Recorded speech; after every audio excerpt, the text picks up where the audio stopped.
दोस्तों, अगर आप भी संजू सैमसन को एक शानदार खिलाड़ी और कप्तान मानते हैं तो हमारी इस वीडियो को लाइक जरूर कीजिएगा। दोस्तों, राजस्थान ने अपने गढ़ में मचाया है तांडव। खौफनाक बल्लेबाजी के बाद घातक गेंदबाजी से उड़ाए चेन्नई सुपर किंग्स के होश। तो आखिर क्या कुछ हुआ राजस्थान और चेन्नई के बीच महामुकाबले में?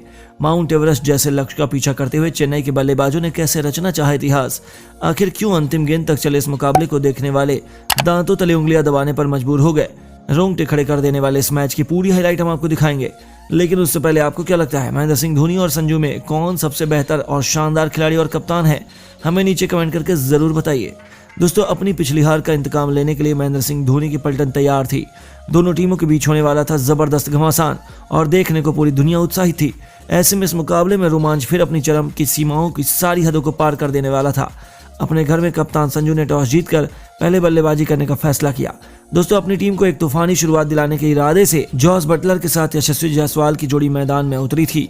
ये दोनों अपनी विस्फोटक बल्लेबाजी से विरोधी गेंदबाजों को तहस नहस करने के लिए जाने जाते हैं। कुछ यही डर चेन्नई को भी सता रहा था, जिसका नजारा उन्होंने पहले ओवर में ही दिखा दिया था। ये दोनों सर पर कफन बांधकर उठ गए थे और सीधा चौके छक्कों की बारिश करते हुए उन्होंने चेन्नई के सभी गेंदबाजों की हालत खराब कर दी।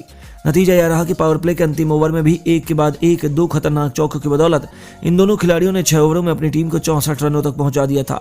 अब इन दोनों को रोक पाना किसी के बस की बात भी नहीं हो पा रही थी। यशस्वी जायसवाल ने तूफानी अंदाज में केवल 26 गेंदों में ही एक और अर्धशतक पूरा कर लिया। उनके लिए पूरे स्टेडियम ने खड़े होकर तालियां बजाई। दोस्तों, ये दोनों खौफनाक बल्लेबाजी कर रहे थे।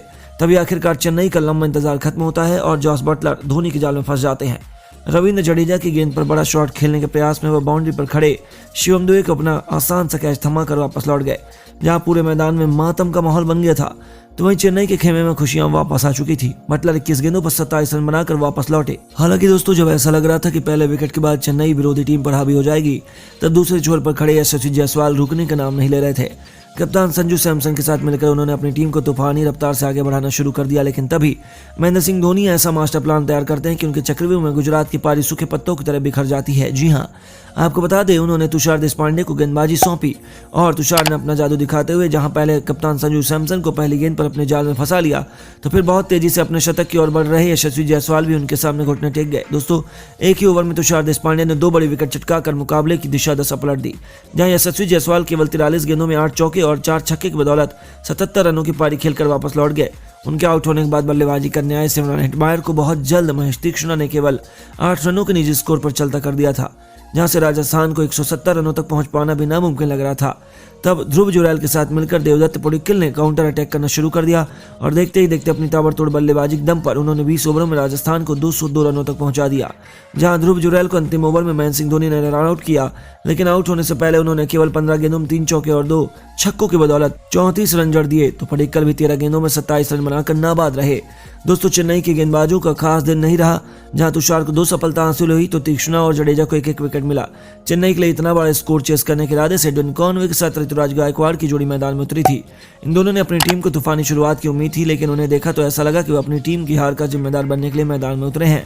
पहले 3 ओवरों में बड़ी मुश्किल से दोनों बल्लेबाज केवल 14 रन जोड़ पाए। जहां इतने बड़े लक्ष्य का पीछा करते हुए ऐसी शुरुआत केवल चेन्नई की हार की तरफ ले जा रही थी। उनके फैंस भी दोनों बल्लेबाजों से बेहद निराश थे। तब मौके की नजाकत को भांपते हुए ऋतुराज ने आक्रामक रुख अपनाना शुरू किया और जेसन होल्डर को निशाना बनाते हुए पहले एक चौका और फिर एक तूफानी छक्का जड़कर अपने तेवर राजस्थान को दिखाने शुरू कर दिए। हालांकि उनका यह प्लान ज्यादा लंबा नहीं चला और पावर प्ले के अंतिम गेंद पर कॉनवे बड़ा शॉट खेलने के प्रयास में अपना विकेट गंवा बैठे। वो 16 गेंद खेलकर केवल 8 रन बना पाए थे और पावर प्ले में चेन्नई केवल 42 रनों तक पहुंच पाई। इन दोनों ने उनके फैंस को बहुत उम्मीदें थी, लेकिन रहा भी केवल 15 रन बनाकर चलते बने। उनके आउट होने के बाद बल्लेबाजी करने आए अंबाती रायुडू तो खाता भी नहीं खोल पाए।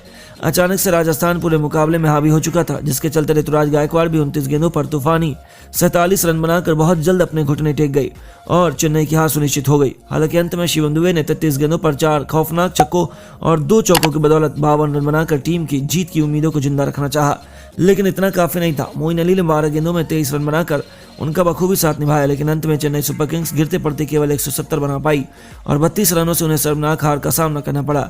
यशस्वी जायसवाल को उनकी शानदार बल्लेबाजी के लिए मैन ऑफ द मैच चुना गया। तो दोस्तों, आपको क्या लगता है, राजस्थान IPL 2023 की चैंपियन बन पाएगी? हमें नीचे कमेंट्स बॉक्स में जरूर बताइए और ऐसी शानदार खबरों के लिए हमारे चैनल को सब्सक्राइब करना ना भूलें। धन्यवाद।